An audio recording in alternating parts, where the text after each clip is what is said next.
Chaque vie est un livre. Chaque étape, un chapitre. Mais certaines existences nous obligent à lire plus profondément, à remonter les strates qui ont façonné une pensée. Voici l'histoire d'un enfant qui a grandi dans les couloirs du pouvoir sans jamais vouloir le pouvoir. D'un adolescent que le monde a réveillé à la politique avant qu'il n'y pense. D'un jeune homme qui a traversé continent, discipline, culture pour devenir l'un des penseurs majeurs des relations internationales en Afrique. Voici l'histoire de Jean-Emmanuel Pondy, professeur des universités, internationaliste de renom.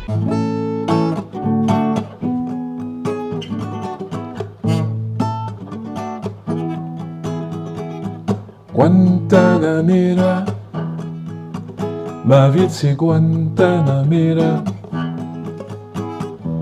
Guantanamera,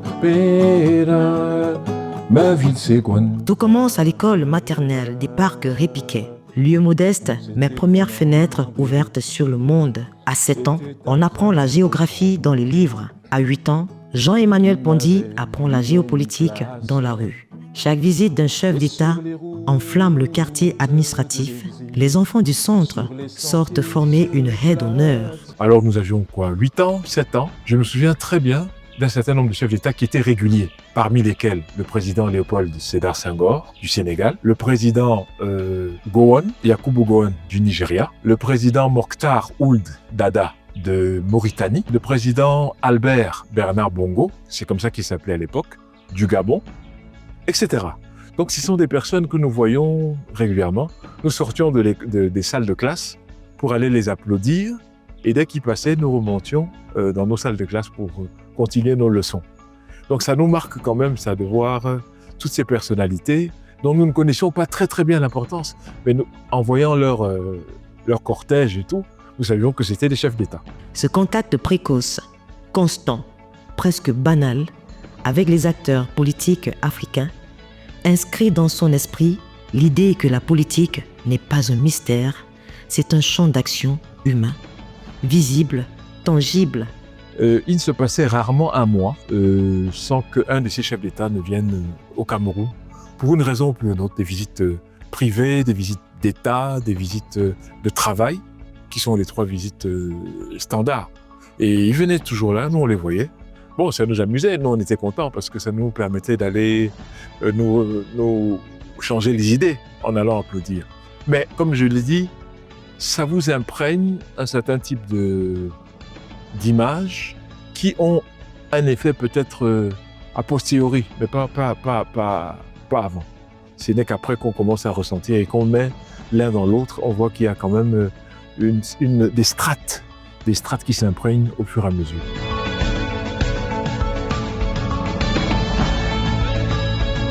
En changeant d'école, il ne change pas de proximité avec le pouvoir. Le lycée Leclerc fait face à l'Assemblée nationale et chaque événement d'État ramène les élèves dans la rue. Discours, bilan annuel et investiture.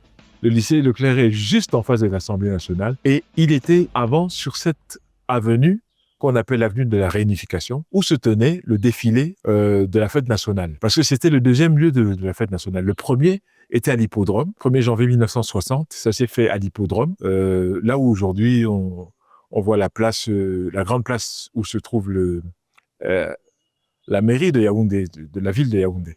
C'était de ce côté-là. Mais à l'époque, le défilé de la fête nationale se faisait justement sur la grande artère sur laquelle se trouve le lycée Leclerc. Le boulevard de la Réunification devient une salle de classe à ciel ouvert. Les sciences politiques entrent dans sa vie avant même qu'il ne sache qu'elles deviendront sa vocation. 1973, il n'a que 14 ans lorsqu'il devient l'un des tout premiers élèves noirs de Châtillon-sur-Chalaronne. On touche sa peau, on touche ses cheveux.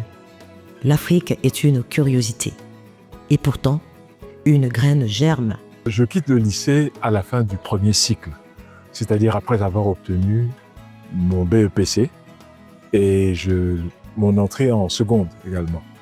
Et je quitte donc le lycée Leclerc parce que mon père est affecté comme ambassadeur du Cameroun au Zaïre de l'époque.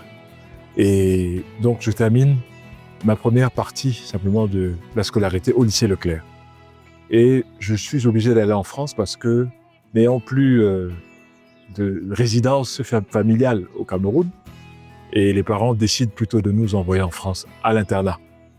Donc j'arrive en France en 1973, et là-bas, mon oncle, qui est donc le cousin de mon père, professeur Joël Moulin, qui est enseignant à la fois à l'université de Lyon et à l'université de Saint-Étienne en mathématiques, mes parents me confient à lui.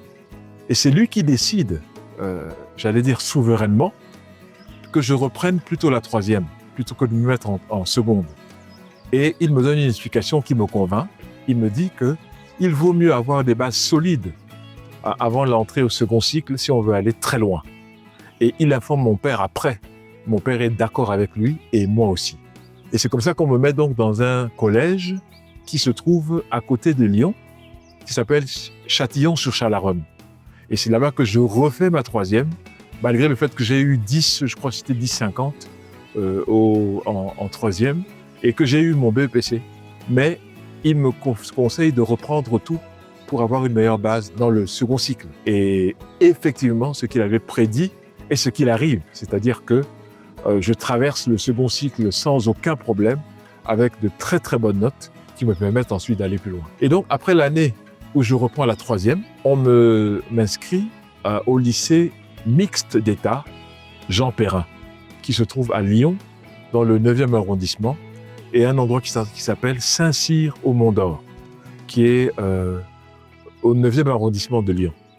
Et c'est un lycée donc où je fais la seconde, première et terminale. Et là-bas, évidemment, nous sommes à l'internat. Nous sortons chaque semaine le samedi matin pour revenir le dimanche au soir, chaque semaine. Et mon tuteur, donc, c'est monsieur et madame Moulin de l'époque, et qui sont donc ceux dont j'ai déjà parlé tout à l'heure. Et dans ce lycée, comme s'il y avait un internat, c'était très intéressant parce que je fais la seconde AB et ensuite la première B et terminale B. Bon, ça s'appelle aujourd'hui sciences économiques, on peut dire, hein, ou bien économie et sciences sociales. C'était ça. Bon, tout se passe très bien. J'obtiens mon baccalauréat avec mention, comme mon oncle l'avait préconisé. C'est exactement ce qui arrive. Et à ce moment-là, donc, quand je termine, une de mes camarades de classe, c'était Anne Hidalgo, qui aujourd'hui est devenue maire de la ville de Paris. Très bonne, très brillante maire d'ailleurs de la ville de Paris. Là où la France impose de choisir, l'Amérique autorise l'ambition, sciences politiques et économie. J'ai un problème parce que je voudrais faire deux choses à la fois. C'est-à-dire sciences politiques et sciences économiques au même moment. Quand je me rends à l'université de Lyon pour demander si c'est possible, on me dit oui, mais à condition de faire d'abord une formation et quand vous avez terminé, vous faites l'autre après. Bon, j'ai refusé parce que je me suis dit que ça ne m'intéressait pas. Je voulais faire tout à la fois. Et j'ai demandé où est-ce que ce serait possible. Et on m'a dit, mais l'endroit où c'est possible, c'est les États-Unis d'Amérique. Effectivement, quand je demande des informations, je vois qu'il est possible de faire ce qu'on appelle a joint bachelor's degree, c'est-à-dire une licence qui est en réalité conjointe, sciences politiques, sciences économiques ou sciences économiques, sciences politiques. Et c'est donc la raison pour laquelle je quitte la France, parce que je ne trouve pas dans le cursus en France ce que je demande ou ce qui m'intéresse. Je me rends à l'université d'État de New York, à Buffalo. Buffalo, c'est une ville de l'État de New York qui est tout à fait au nord, sur la frontière quasiment avec le Canada. Il fait extrêmement froid et pendant l'hiver, il neige tous les jours. Tous les jours. Donc, c'est vous dire, c'est moins 30 degrés à peu près la moyenne. Il fait très froid. Donc, j'y suis et je fais donc les deux cursus au même moment. Sciences économiques, sciences politiques. Et tout se passe très bien. J'obtiens ma licence avec mention également. 22 ans. Dans un froid de moins de 30 degrés, il rencontre un professeur habillé en tenue africaine, Molefi Kete Asante, créateur du concept d'afrocentricité. Éloquence, assurance, profondeur. Cette rencontre deviendra un pilier de son identité intellectuelle. Le professeur Molefi Asante, c'est un Africain-américain qui est l'initiateur de l'afrocentrisme. Et je peux vous dire que l'Université d'État de New York n'est pas une université noire, c'est une université blanche. Et ce qui m'a vraiment marqué, c'est que j'ai assisté à ses cours. Il avait la trentaine à peu près en termes d'âge, mais ce qui m'a marqué chez lui, c'est son engagement, c'est son enthousiasme de l'Afrique. Et pendant cet hiver-là, où je vous dis qu'il faisait moins 30 degrés, il portait néanmoins des habits africains sous les manteaux de l'hiver. Et ça m'avait marqué. Et c'est lui qui a créé le mouvement de l'afrocentrisme et c'est lui qui a été à la base de la création des centres d'études africaines dans toutes les universités des États-Unis. Donc c'est vous dire quand même que malgré son jeune âge, il était l'un des plus jeunes professeurs des États-Unis à ce moment-là. Il avait quand même énormément de fougue et énormément d'enthousiasme pour l'Afrique. Et ça, j'avoue que quand j'ai suivi son cours, ça a fait chez moi quelque chose.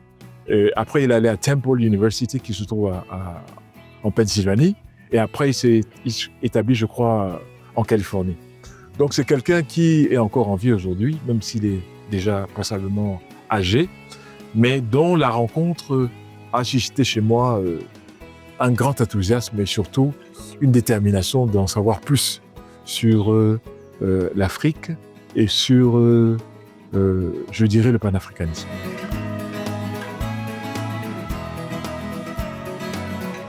La London School of Economics, où seuls 6% des candidats sont admis, accueille un étudiant venu d'Afrique centrale. Dans les couloirs plane encore l'ombre de Kwame Nkrumah. La dimension panafricaine de sa pensée prend forme. À Cambridge, il appartient à la dernière promotion de garçons d'un collège fondé en 1347. Une institution en mutation, un étudiant en transformation. Le premier endroit, c'est la London School of Economics, qui est à Londres, bien sûr. LSE, London School of Economics and Political Science. C'est vraiment le titre complet, qui se trouve à Londres. Et après cela, je vais aussi à Cambridge, qui est à 40 minutes de Londres, où je suis inscrit pour 2 diplômes. Le premier, ça s'appelle, c'est un DEA, on dirait comme ça. Et l'autre, c'est donc on dirait un 3e cycle. Et c'est après cela que je fais donc le doctorat, le PhD.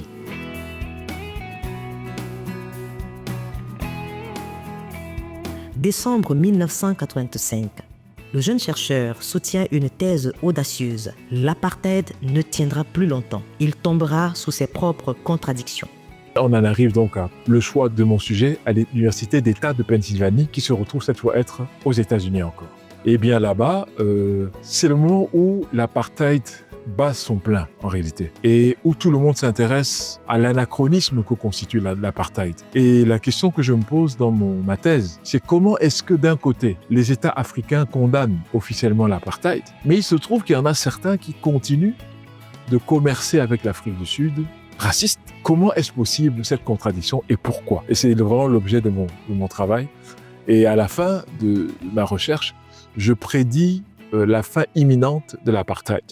Je termine ma recherche que je soutiens en décembre 85 et je crois que 9 ans plus tard, en avril 94, l'apartheid est démantelé et le régime démocratique sous l'ANC, c'est-à-dire le plus grand parti démocratique noir, va prendre pied et va devenir donc la norme pour l'Afrique du Sud.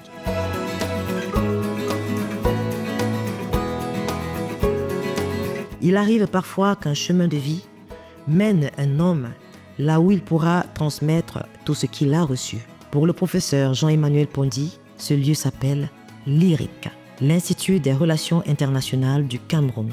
Lorsqu'il y rentre, ce n'est pas en étudiant, mais en jeune enseignant sensible à la valeur du savoir. Il y retrouve des aînés dont la rigueur et la vision complètent sa formation internationale. À l'IRIC, il apprend encore, il observe, il se nourrit des expériences de ceux qui ont façonné la diplomatie camerounaise moderne. Cette période est un second apprentissage, fait d'humilité et de curiosité. Quand je termine à l'Université d'État de Pennsylvanie, aux États-Unis, je retourne sur Washington, où sont mes parents, puisque mon père est ambassadeur du Cameroun aux États-Unis. Et d'une manière tout à fait, j'allais dire, imprévue, le professeur William Zartman, qui est un très grand africaniste en relations internationales, me propose de faire ce qu'on appelle un post-doc, c'est-à-dire des études, une formation post-doctorale à Johns Hopkins. Et Johns Hopkins, c'est l'école des études internationales avancées de Johns Hopkins, qui s'appelle SAIS, School of Advanced International Studies, et dont il est l'un des grands patrons, l'un des directeurs là-bas du programme Conflit et sur l'Afrique également. Et donc, il fait tout, il arrange tout de manière à ce que je vienne et il me propose de venir là-bas. Et donc, comme j'ai soutenu ma thèse en décembre 85, je vais donc commencer là-bas à Johns Hopkins de janvier 1986 à juin 1986. Entre-temps, j'envoie ma demande d'emploi à l'Institut des Relations Internationales du Cameroun, IRIC. Et pendant que je suis donc à Johns Hopkins, en train de faire ma formation post-doctorale, avec le professeur William Zartman, c'est là que arrive la nouvelle de mon attestation comme assistant à l'IRIC. Et dès que j'ai cette information, je leur dis que je partirai donc des États-Unis pour aller au Cameroun. J'avoue que j'ai vu beaucoup de désolation parce qu'ils m'ont découragé d'aller là-bas en disant que si c'est une question de salaire, on peut négocier le salaire. Si c'est une question d'installation aux États-Unis, je leur dis ce que je souhaiterais. J'ai décliné toutes ces offres. Je leur ai dit que je ne me vois pas ailleurs qu'en Afrique et au Cameroun. Et c'est donc comme ça que finalement je quitte les États-Unis pendant cet été-là, c'est-à-dire au mois d'août, et je me retrouve donc à l'IRIC pour le mois de septembre 1986, que je n'ai pas quitté jusqu'en novembre 2023. Donc ça fait quand même un certain temps. Et je décide de rentrer ici parce que j'estime que ma contribution est davantage plus importante en venant ici qu'en restant aux États-Unis où vous avez des milliers et des milliers de politologues, des spécialistes des relations internationales qui évoluent là-bas et nous en avons besoin ici en Afrique. Très vite, son enseignement attire. Ses conférences, ses analyses, sa capacité à relier le local au global font de lui l'une des voix montantes de l'institution. L'IRIC n'est plus seulement un lieu de passage, il devient son terrain de construction intellectuelle, son laboratoire d'idées, l'espace où sa pensée s'affirme et s'enracine. Pour ce qui est de l'IRIC, c'était l'endroit où on formait des diplomates camerounais, où on continue de former des diplomates camerounais. Nul n'est diplomate de formation ou diplomate de métier qui ne soit passé par l'IRIC. Ça, je le savais. Mais ce qui m'intéressait encore davantage, c'est qu'il ne s'agissait pas simplement du Cameroun. En fait, quand moi j'arrive à l'IRIC, la majorité des étudiants qui sont ici sont étrangers. Ils sont dans le programme qu'on appelle le stage diplomatique. Ils viennent de tous les pays d'Afrique. Aujourd'hui, l'IRIC a formé plus de 30 nationalités, plus de 30 nationalités africaines sur les 55 qui sont passées par ici. Et une statistique qui est importante, c'est de dire que 60% de tous les diplomates de métier africains ont été soit formés à l'IRIC, soit ont suivi des stages de recyclage à l'Institut des Relations Internationales du Cameroun. Les années passent et une évidence s'impose. Jean-Emmanuel Pondy n'est plus seulement l'un des fils de l'IRIC, il en devient l'un des gardiens. Lorsqu'il est nommé directeur, il hérite d'une institution qui a besoin d'un souffle nouveau, d'un visage capable de lui rendre son ambition internationale. Sa nomination marque un tournant. Sous sa direction, l'IRIC retrouve une visibilité sans précédent. Conférences internationales, partenariats académiques, production intellectuelle accrue, l'école se positionne à nouveau comme l'un des hauts lieux africains de la pensée diplomatique. Le professeur Pondy transforme l'IRIC en plateforme de dialogue, d'analyse et de rayonnement. L'école parle au monde et le monde l'écoute. Moi, c'est ce qui me fascinait, c'est-à-dire de participer au niveau de la formation d'une élite compétente, d'une élite engagée, et d'une élite convaincante qui, partout dans le monde, peut avoir droit de citer et être respectée pour son expertise. Et c'est pour ça que j'ai estimé que l'Afrique en avait besoin. Si je pouvais apporter ma modeste contribution à cela, je n'ai jamais hésité à le faire. Parce qu'aujourd'hui, l'Afrique n'est pas simplement un enjeu, mais c'est l'enjeu essentiel du XXIe siècle. Et si vous n'avez pas des personnes qui comprennent cela et qui savent comment, justement, surfer dans cette vague d'incertitude, eh bien, tout le continent sera perdu. Et il nous revient à nous de former cette garde, je dirais, diplomatique, qui va sauvegarder les intérêts non seulement du Cameroun, mais de l'Afrique tout entière. Et l'IRIC, c'est précisément cela en matière de formation diplomatique. C'est une école extraordinaire. J'y ai passé toutes mes années professionnelles et je dois dire que j'en suis très fier. Je suis content d'avoir passé ma vie professionnelle à l'IRIC.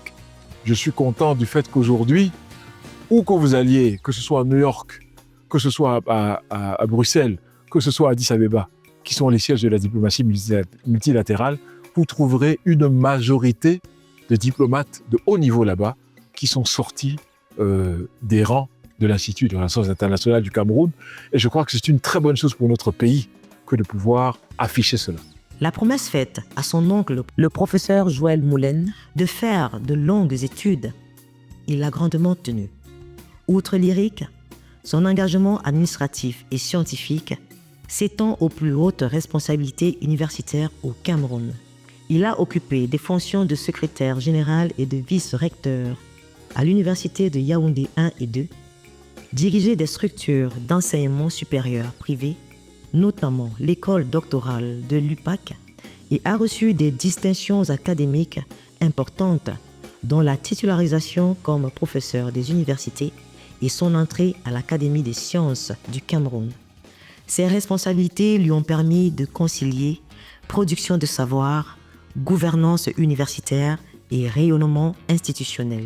Je dirais qu'il y a beaucoup à faire encore en matière de curricula, en matière de contenu de l'enseignement que nous dispensons à nos jeunes Africains.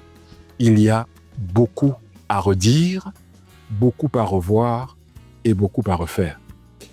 En fait, ce que nous enseignons aux jeunes, ce n'est pas la fierté d'être africain, mais plutôt, quand vous regardez à la fin, vous vous rendez compte que nous leur donnons des éléments qui ne leur permettent pas de régler leurs problèmes eux-mêmes, ici et maintenant.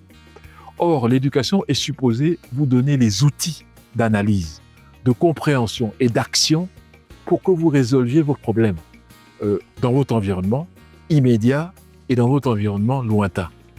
Malheureusement, je dois dire que beaucoup de ce que nous enseignons n'a rien à voir avec cet aspect des choses. Et pour moi, c'est extrêmement grave. Quand nous donnons nos cours, l'idée n'est pas vraiment d'enseigner simplement. L'idée, c'est d'aider les étudiants à transformer leur manière de penser et de devenir les acteurs de leur propre vie. Ne pas avoir peur de se donner des objectifs importants, de transformation, de manière à ce que nous quittions et nous changions de paradigme. C'est-à-dire, nous partions d'une posture de quémandeur, d'une posture d'assisté à une posture d'acteur. Et ça, c'est la grande transformation à laquelle notre curricula devrait amener les étudiants aujourd'hui. L'université n'est pas seulement un lieu de transmission, c'est un laboratoire où se prépare l'avenir. C'est pour ça que je dis toujours aux étudiants qu'en fait, ils sont eux-mêmes les acteurs de leur propre changement. Mais pour ça, il faut comprendre le monde qui vous entoure, il faut savoir comment l'infiltrer, comment s'y installer et comment générer des transformations.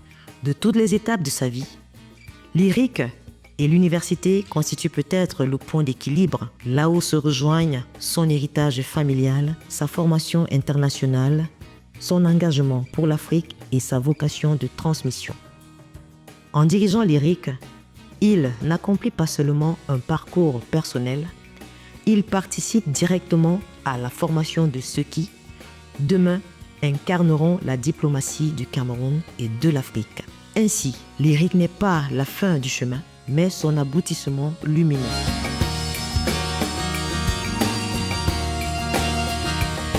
L'intelligence artificielle bouscule le savoir, les métiers et même la manière de penser. Face à ces mutations et à la lumière de son expérience, le professeur Pondy interroge les défis qui attendent l'Afrique et les chemins qu'elle doit tracer elle-même. Si l'intelligence artificielle est utilisée de façon positive, c'est-à-dire emmagasiner le type d'information qui sert à améliorer nos vies, parce que c'est ça le plus important, à nous rendre plus efficaces, à nous rendre plus performants, à nous rendre meilleurs, eh bien là, je dirais que l'intelligence artificielle est une très bonne chose. Mais ça veut donc dire qu'il faut introduire dans les logiciels, dans les algorithmes, des notions qui sont les nôtres, qui nous aident à être des sociétés plus performantes. Ça demande donc un travail extrêmement rigoureux et extrêmement dense et intense. Et ça, je pense qu'on doit comprendre, qu'on doit reconfigurer nos facultés, reconfigurer nos grandes écoles pour produire la connaissance, justement, qui nous permet d'être meilleurs. Ça veut dire notre histoire, ça veut dire notre présent, ça veut dire aussi quel genre de futur nous envisageons, quelle est la vision que nous avons dans 50 ans, dans 100 ans. Et ça veut donc dire qu'il faut introduire tout ça dans les données de l'intelligence artificielle pour justement configurer nos équations pour atteindre des objectifs. Là, dans ce sens, je dis, c'est important, mais ça demande énormément de travail. L'intelligence artificielle est un danger également. Si nous ne faisons pas ce travail préalable, nous allons être asservis par les données des autres et une imposition culturelle, un accaparement de l'Afrique qui sera transformée de force en ce qu'elle n'est pas. Et nous allons donc accroître notre subordination et notre dépendance au reste du monde. Ça, il faut par tous les moyens éviter que ça n'arrive. Mais ça peut être évité seulement si nous travaillons davantage et n'attendons pas tous les autres. Aucune société ne peut progresser, ne peut avancer dans l'attente que les autres feront pour elle et à sa place ce qu'elle doit elle-même faire.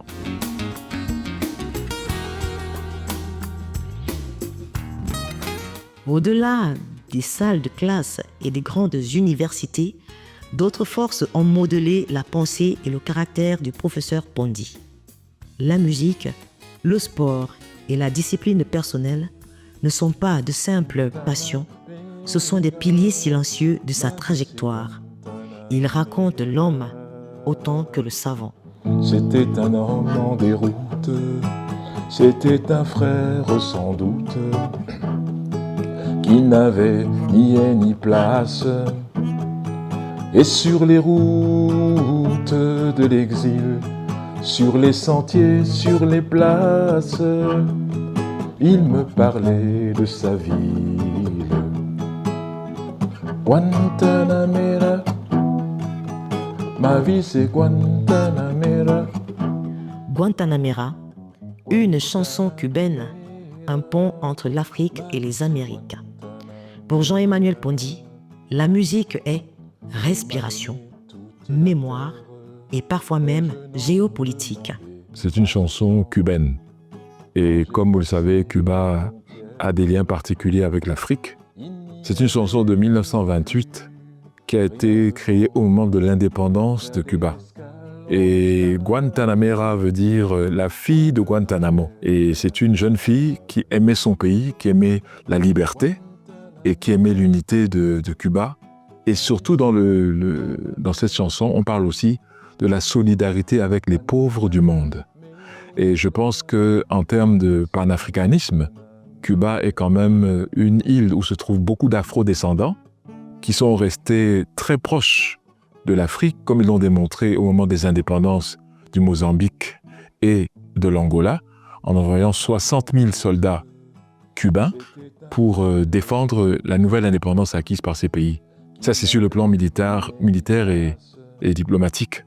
Mais aussi sur le plan culturel, il faut reconnaître que la salsa qu'on connaît en général, à Cuba, ça devient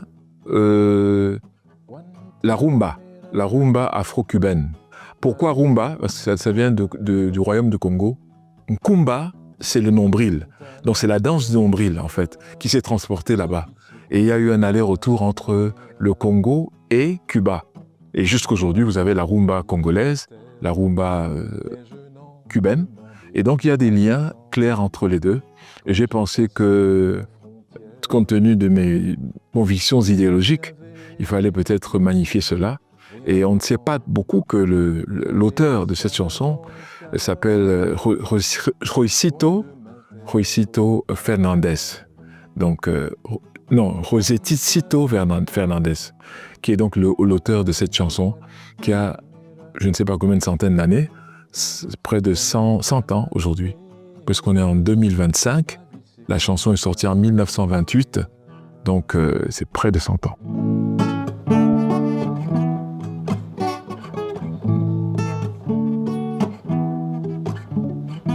Je me suis toujours intéressé au sport depuis l'âge de 13 ans, 14 ans par là.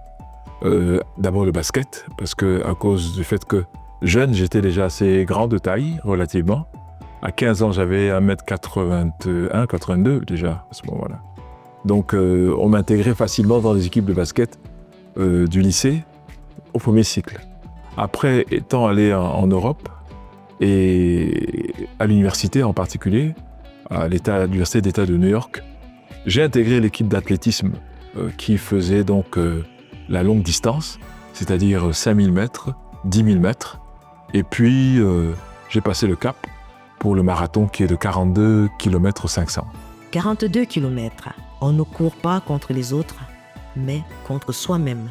Cette autodiscipline deviendra une philosophie de travail, une méthode. Donc vous comprenez que quand vous attaquez ce type de distance-là, ça demande une autodiscipline. Je ne parle pas de discipline, je dis d'autodiscipline.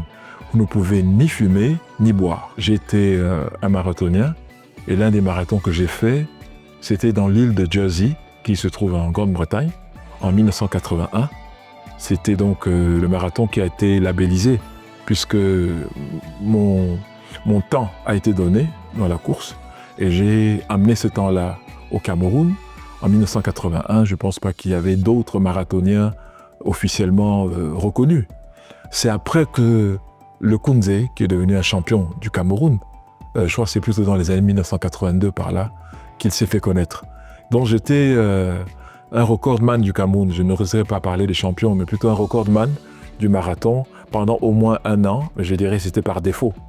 Le temps était 3 heures et quelques, qui n'est pas un temps olympique, et loin de là. Mais en fait, l'essentiel, c'était de terminer 42 km régulièrement sans problème.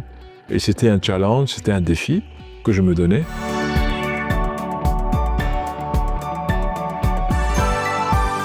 Avant les diplômes et les grandes institutions, il y a un lieu où tout commence, la famille.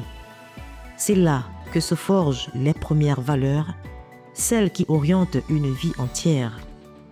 Pour le professeur Pondy, ce premier étage de toute réussite est un socle solide, discret, mais déterminant. L'universalisme est né à la maison avant l'université. La famille est le premier rempart et le premier plancher à partir duquel vous pouvez organiser votre succès ou alors ne pas réussir dans la vie.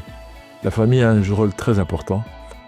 Entre le couple, c'est-à-dire le père et la mère, quand il y a harmonie, quand il y a entente, quand il y a compréhension, ça facilite la vie de l'enfant. Moi, je me souviens avoir vécu dans un ménage très harmonieux où ils écoutaient les enfants. Ils ne nous considéraient pas comme des personnes qui n'ont pas d'idées. Ce qui était bizarre, c'était qu'ils prenaient le temps de nous poser des questions, le temps de nous demander ce que nous pensons des choses, même si nous n'étions pas à la hauteur en termes de pouvoir donner des réponses très très pertinentes. Mais le fait de savoir qu'on nous demandait quand même qu'est-ce qu'on pense de telle ou telle option pour la famille, ça nous ragaillardissait. Donc nos parents, j'ai eu la chance que ma mère étant une institutrice de profession, elle était particulièrement, je dirais, sévère. Elle voulait que les notes ne soient pas approximatives, ça c'était clair. Et mon père, qui était très très très occupé, prenait toujours le temps de bien regarder les bulletins de notes qu'on lui confiait avant signature. Il ne les signait jamais comme ça. Il les regardait de très près et ensuite me faisait toujours des observations sur chaque matière et comparé avec le trimestre d'avant. Donc je voyais qu'il attachait une grande importance à l'évolution. Et la plupart du temps, il était plutôt satisfait, sauf une ou deux fois où naturellement j'ai copé quand même de son cours. En général, quand il n'est pas content, il nous faisait savoir. Mais ils ont été très proches de nous sur ce plan-là. En définitive, ce que devient un homme n'est jamais le fruit du hasard. Chaque étape de sa vie, l'enfance, la famille, l'école, l'université, les rencontres et les passions laissent en lui une empreinte, forge son caractère et oriente ses choix. Le parcours du professeur Jean-Emmanuel Ponty le montre clairement. C'est l'interaction entre les influences reçues et la discipline personnelle qui transforme un enfant en citoyen réfléchi, compétent et responsable. Nous, nos parents nous ont toujours appris le fait que l'argent ou le matériel n'est pas ce sur quoi on doit se fonder ou accorder une importance, je dirais, exagérée. Ce qu'on nous a toujours dit, il faut des moyens pour vivre décemment. C'est tout. Et eux-mêmes, ils n'ont pas vécu dans, je dirais, une aisance, comment on appelle ça, ostentatoire. Non. Ils ont toujours vécu de manière, à mon avis, de manière très très frugale. Ils ne mangeaient pas beaucoup d'abord, et puis de façon raisonnable. Quand vous regardez ce qu'ils ont construit, c'est raisonnable. Il n'y a rien de vraiment de monumental. Mais ils nous ont appris que ce sont les êtres humains qui sont importants. Ce n'est pas le matériel, c'est les êtres humains. Si vous avez le matériel et puis l'être humain est vide, tout ce matériel partira en quelques mois. Donc ce qu'il faut construire, ce n'est pas une assise matérielle, mais c'est une assise humaine. Et il ne le disait pas seulement, il le faisait. Aujourd'hui, notre jeunesse est en danger. Elle grandit dans un monde de désorientation et d'excès, où les repères se perdent et où l'exemplarité fait défaut. Il est urgent que l'éducation nationale et toutes les autorités concernées réévaluent leur rôle et mettent en place des conditions qui permettent aux enfants de se former intégralement, intellectuellement, moralement et socialement. La réussite d'un pays dépend de la qualité de la formation qu'il offre à sa jeunesse et de l'adéquation entre cette formation et la vision qu'il nourrit pour sa nation. Faisons en sorte que chaque enfant, quel que soit son milieu, puisse devenir un citoyen modèle, capable de construire un avenir digne pour lui-même et pour son pays.